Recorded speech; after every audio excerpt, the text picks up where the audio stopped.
સુરેન્દ્રનગર જિલ્લાના લખતર તાલુકાના કડુ ગામ ખાતે આવેલા એમક્યોર ફાર્મા કંપનીમાં લખતર વઢવાણ પ્રાંત અધિકારીનું ચેકિંગ.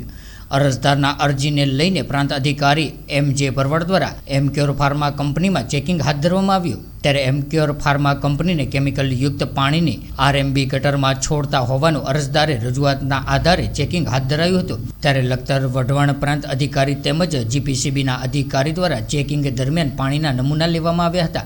ત્યારે જીપીસીબી દ્વારા આરએમબીની ગટર તેમજ કડુ અને કળમ વચ્ચે આવેલા ખેત તલાવડી તેમજ કળમ ગામના તળાવના પણ પાણીના સેમ્પલ લેવામાં આવ્યા. ત્યારે જીપીસીબી દ્વારા લેવાયેલા નમૂનાને ટેસ્ટિંગ માટે રાજકોટ લેબ ખાતે મોકલવાની તજવીજ હાલ તો હાથ ધરવામાં આવી છે. ત્યારે જીપીસીબી દ્વારા લેવાયેલા નમૂનામાં રિપોર્ટ આવ્યા બાદ જ આગળની કાર્યવાહી હાથ ધરવામાં આવશે. મેહુલ કુમાર ભરવાડ, એસડીએમ વઢવાણ.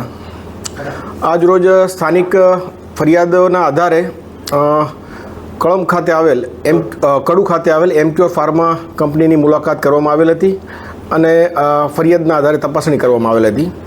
જે અંતર્ગત કંપનીમાં રહેલ એસટીબી પ્લાન્ટ, ઇટીબી પ્લાન્ટના ફાઇનલ વોટર આઉટલેટના સેમ્પલ લેવામાં આવેલ છે. તેમજ સોઇલ ટેસ્ટિંગ માટે સોઇલના સેમ્પલ લેવામાં આવેલ છે. તેમજ નજીકના જે ગ્રાઉન્ડ વોટર સોર્સ છે, તળાવ છે, પોન્ડિંગ છે, ત્યાંના સેમ્પલ લેવામાં આવેલ છે. જે સેમ્પલ જીપીસીબીના અધિકારીઓએ લીધા છે અને એ સેમ્પલ ચકાસણી અર્થે મોકલીશું અને ત્યારબાદ રિપોર્ટ આવતા જે નિયમો અનુસારની કાર્યવાહી જો રિપોર્ટમાં કંઈ એવી શક્યતા જણાશે તો નિયમો અનુસારની કાર્યવાહી હાથ ધરવામાં આવશે.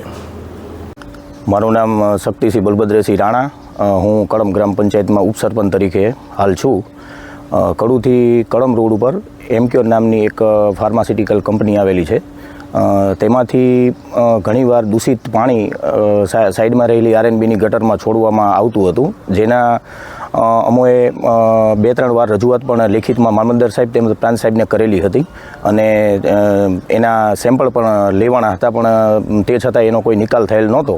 અને ફરી અમે પ્રાંત સાહેબને અરજી કરતાં આજરોજ પ્રાંત સાહેબ કંપનીની વિઝિટ કરી અને આજુબાજુના ગામના, અમારા ગામના તળાવના તેમજ કંપનીની આજુબાજુના સેમ્પલ લઈ અને જીપીસીબીમાં મોકલેલ છે અને તમામ પ્રકારની ચકાસણી આજરોજ એમને કરેલ છે.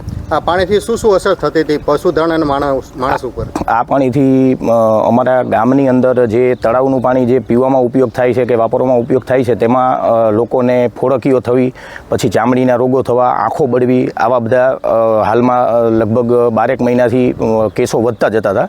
એના હિસાબે અમે આ અરજી કરેલી હતી.